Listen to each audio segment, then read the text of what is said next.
للہ رب العالمین والصلاۃ والسلام علی سید الانبیاء والمرسلین قال اللہ تعالی و تبارک فی القرآن المجید والفرقان الحمید اما بعد اعوذ باللہ من الشیطان الرجیم بسم اللہ الرحمن الرحیم ان اللہ و ملائکتہ یصلون علی النبی یا ایھا الذین آمنوا صلوا علیہ وسلموا تسلیما اللہم صلی علی سیدنا مولانا محمد و علی محمد وبارک وسلم علیہ الصلاۃ والسلام علیک یا سیدی یا رسول اللہ الصلاۃ والسلام علیک یا سیدی یا حبیب اللہ وعلی آلک و اصحابک یا سیدی یا محمد رسول اللہ صلی اللہ علیہ وآلہ وسلم۔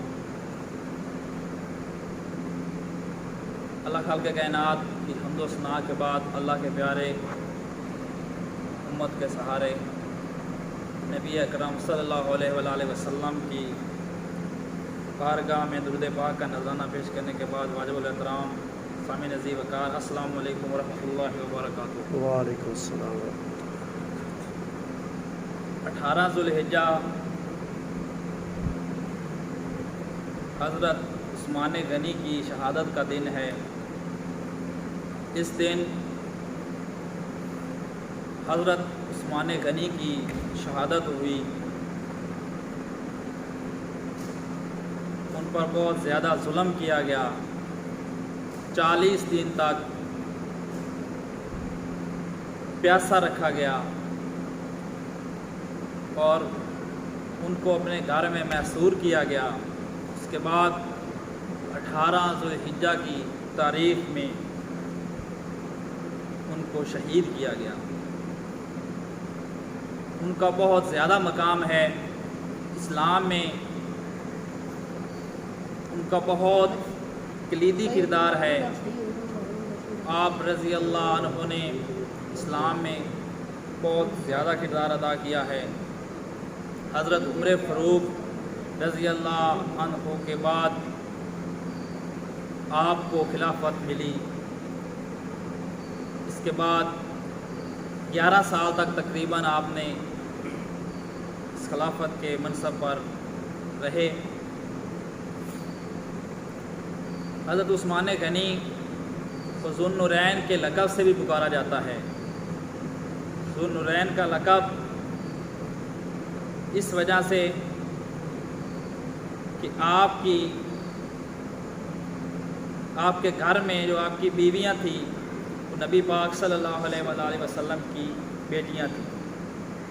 پہلی بیٹی حضرت رقیہ جو آپ کے بیوی تھی، حضرت رقیہ کے وصال کے بعد حضرت ام کلثوم نبی پاک صلی اللہ علیہ وآلہ وسلم کے لخت جگر کو حضرت عثمان کے نکاح میں دیا گیا۔ نبی پاک صلی اللہ علیہ وآلہ وسلم فرماتے ہیں کہ ہر نبی کا ایک رقیب ہوتا ہے، دوست ہوتا ہے جو اس کے ساتھ ہوتا ہے۔ میرا رقیب، میرا دوست عثمان ہے جو جنت میں میرے ساتھ ہوگا۔ بہت زیادہ فضیلت ہے حضرت عثمان غنی کی۔ جب جنگ تبوک کا وقت آیا تو آقا کریم صلی اللہ علیہ وآلہ وسلم نے سب کو حکم دیا کہ مال پیش کیا جائے، تو سب نے مال پیش کیا۔ حضرت ابوبکر صدیق رضی اللہ عنہما انہوں نے اپنا سارا مال جتنا گھر میں موجود تھا، سارا مال آقا کریم صلی اللہ علیہ وآلہ وسلم کی بارگاہ میں پیش کر دیا۔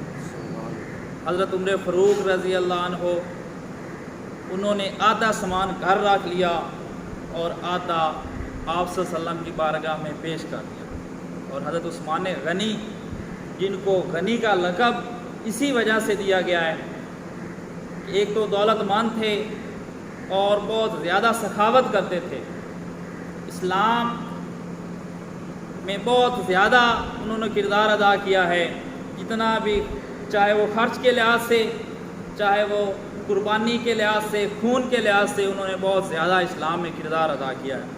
تو حضرت عثمان غنی نے 1000 اونٹ، 70 گھوڑے اور ایک روایت میں 40,000 اشرفیاں اور ایک روایت میں 1,000 اشرفیاں آپ رضی اللہ عنہما نے نبی پاک صلی اللہ علیہ وآلہ وسلم کی بارگاہ میں پیش کی۔ اس کے علاوہ جب حضرت عثمان غنی آقا کریم صلی اللہ علیہ وآلہ وسلم کے ساتھ مکہ سے مدینہ آئے، مدینہ میں ایک کنواں تھا ایک شخص کے پاس جس سے میٹھا پانی آتا تھا۔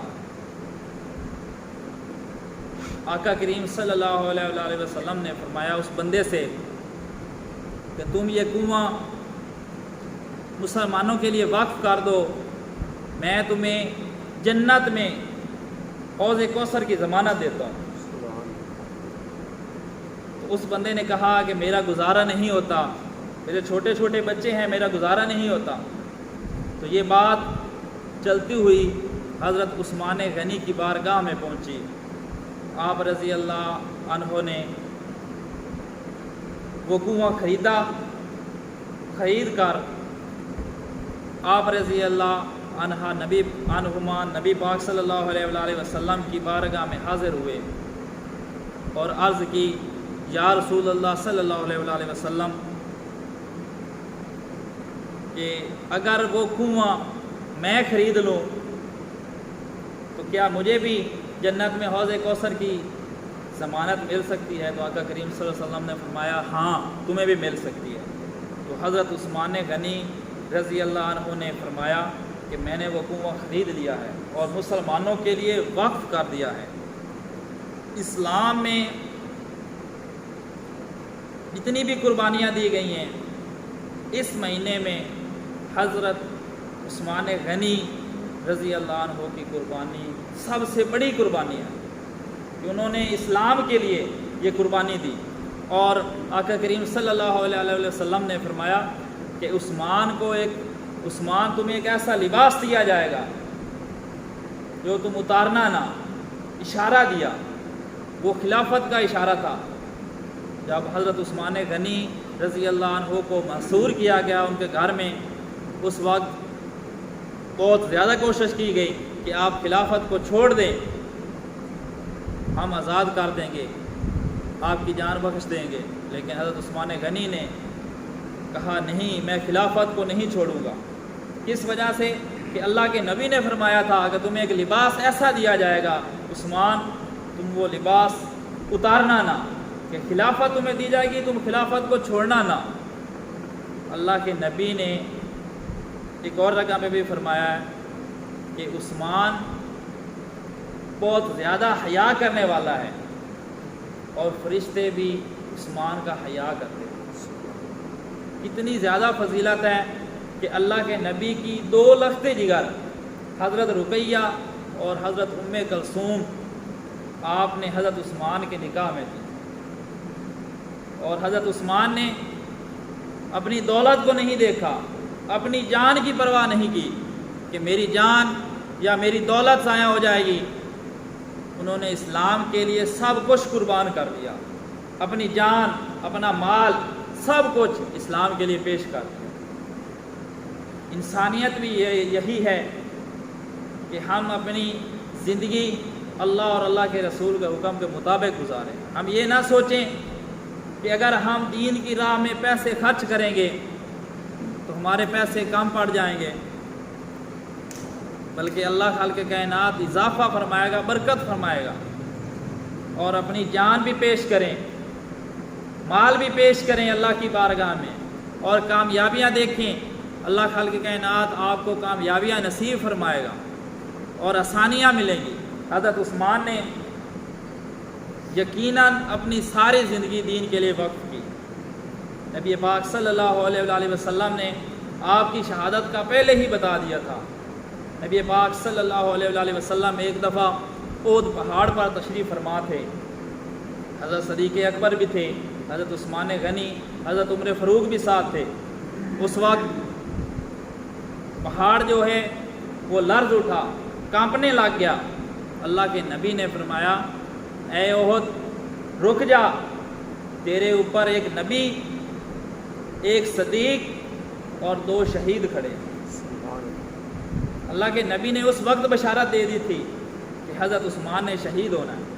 ایک اور جگہ پہ نبی پاک صلی اللہ علیہ وآلہ وسلم نے فرمایا ہے کہ قیامت سے پہلے بہت زیادہ فتنے برپا ہوں گے، سب سے پہلا فتنہ حضرت عثمان سے سٹارٹ ہوگا، حضرت عثمان سے شروع ہوگا، اور دجال آخری فتنہ ہوگا۔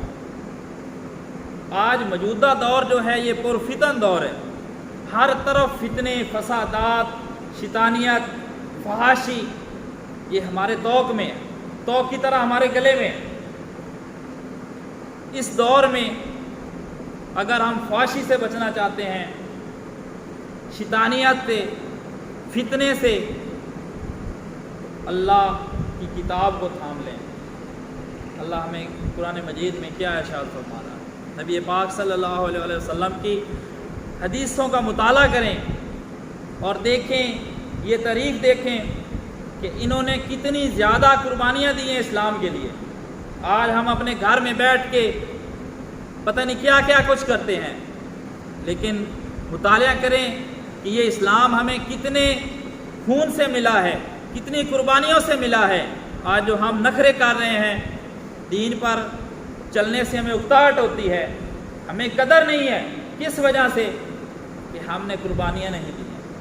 انہوں نے قربانیاں دیں، عبادتیں پھر بھی نہیں چھوڑی، لیکن آج ہم عبادت بھی نہیں کرتے، ہم نے کوئی قربانی بھی اسلام کے لیے نہیں دی، لیکن پھر بھی ہم دین پر چلنا گوارا نہیں کرتے۔ اپنی زندگی اس انداز سے گزاریں، اللہ کا حکم سامنے ہو، اللہ کے پیارے نبی کی حدیث سے مبارکہ، نبی پاک صلی اللہ علیہ وسلم کی زندگی ہمارے لیے بہترین نمونہ ہے، لیکن ہم اپنی زندگی یورپ کی طرح گزار رہے ہیں۔ کوشش کریں اپنی زندگی اللہ اور اللہ کے رسول کے حکم کے مطابق گزاریں۔ اللہ خالق کائنات سے دعا ہے کہ اللہ پاک میری حاضری اپنی بارگاہ منظور و مقبول فرمائے۔ وما علینا الا